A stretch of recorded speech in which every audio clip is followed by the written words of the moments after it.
Over the next 10 episodes, I will be covering the top 10 interior design styles. Today's episode will cover transitional interiors. My name is Lisa Santaki. I'm a designer and interior stylist. And if interior design and decor are your thing, hit that subscribe button and follow along. Hey everyone, welcome back to the channel. My name is Lisa. I am a designer and interior stylist. I work on luxury residential projects. Today I'm going to be talking to you about transitional interiors. I will be taking you through a series of different interior design styles, the top 10, and going through some of the ways you can identify these styles. I know a lot of the time when we're starting new projects, or if we're going through a renovation, or we're just shopping for decor, it may be helpful to kind of know what your aesthetic is so that when you are shopping, you can kind of keep those key elements or key distinguishing factors fresh in your memory. So when you're shopping, you have that guideline to kind of follow. So today's topic is transitional interiors. And do keep in mind that every one of these categories, the 10 that I will go over in this series, do have subcategories as well. So they are takeoffs of these particular categories of design, and they just go into more detail of these particular niche design styles. So for instance, if it's a traditional home, it might go into a subcategory of French country or an English country home, and they will have those key elements to that specific style of the traditional aesthetic. We're going to be very broad in the design description this time around, just so you guys have an idea of what each style does contain. One of the very first things you will notice in transitional interiors is the neutral color palette.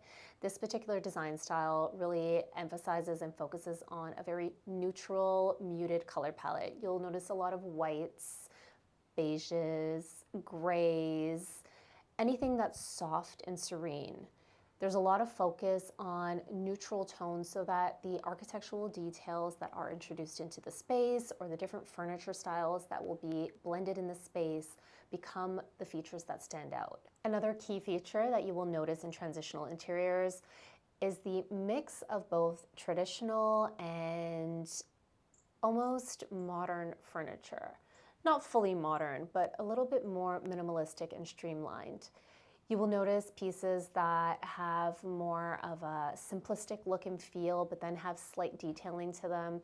Maybe a sofa that is simple in its styling, but all of a sudden will introduce a piping detail or a curve to the back. Tiny little traditional details, almost like a tailored look and feel, but without overdoing it. Blended textures is another key element of this style.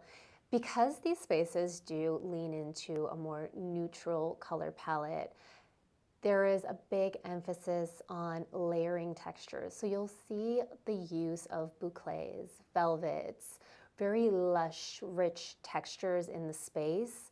You'll see a lot of woods and metals being incorporated into these designs as well. The idea is to kind of guide the eye as you move through the space. There isn't anything loud with color or pattern. It's more of this space that's very intriguing. And as you go further into these spaces, you start to appreciate a lot of the textures and the elements within this design style a lot more. Another key feature of this design style is understated traditional shapes. So you'll see furniture pieces that are very simplistic, very minimalist in their overall aesthetic, but then you'll have a curve introduced. For instance, an armchair that may have a barrel back, or you'll pick up on details in the actual sewing of these pieces, like a sofa that has a piping detail rather than a standard seam. But they're not overwhelming or overly ornate. There's nothing in the furniture styles that stands out as, whoa, that's interesting. It's more of, wow, this piece really lends itself to the space. In cabinetry, you'll have toque cutout details at the base of the cabinetry, so it looks like a piece of furniture.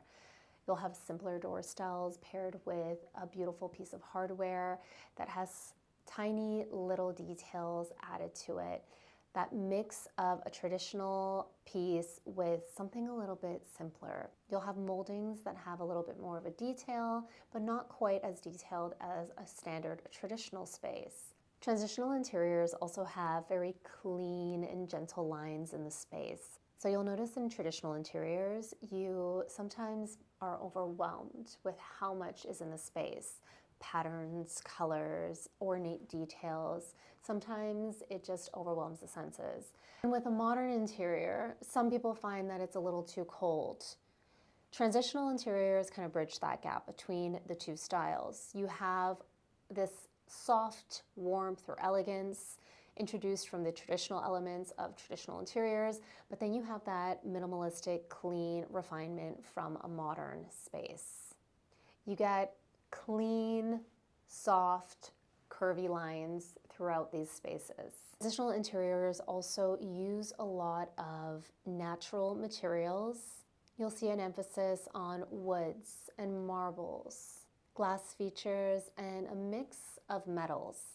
While this particular style doesn't feature a lot of overly done patterns, you will see subtle and subdued patterns introduced into these spaces. Think pinstripes or a softer motif, whereas traditional interiors may have a big, elaborate color scheme and pattern introduced, and modern interiors very rarely feature any patterns. Many of the patterns featured within transitional interiors include herringbone, chevron patterns. These will be incorporated in fabrics, wallpapers, or even tile designs. So another key feature is less is more. Less knickknacks, less clutter. Decor items are selected with intention. These spaces don't feature a lot of collections of items, or if they do, they're thoughtfully curated. There is more emphasis on larger scale decor pieces that create a focal point in a space, almost like an artifact. Beautiful art and a beautifully styled coffee table. Also see a lot of statement lighting being used in these interiors. If you think of a kitchen, for instance, you'll see beautiful pendant lights over an island, or you will see sconces introduced at a range wall or a sink wall. A lot of these lighting fixtures become a feature of their own in the space, an embellishment or jewelry of the space. If you think of a beautiful transitional hallway or foyer entryway, they will be styled with a gorgeous light fixture as a feature in the space. The last thing that is true to transitional interiors is balance and symmetry. These spaces really focus on balance and proportions and symmetry. For instance, if you have a fireplace and you have a sofa on one side of the fireplace, that would be visually balanced by having two armchairs opposite of that sofa. Or a sofa of a similar style balancing the opposite side of the fireplace. There's always going to be something to balance something else in these spaces. That's it for today's episode. If you enjoyed it, please give it a thumbs up. And if you haven't already, don't forget to subscribe. See you guys next time.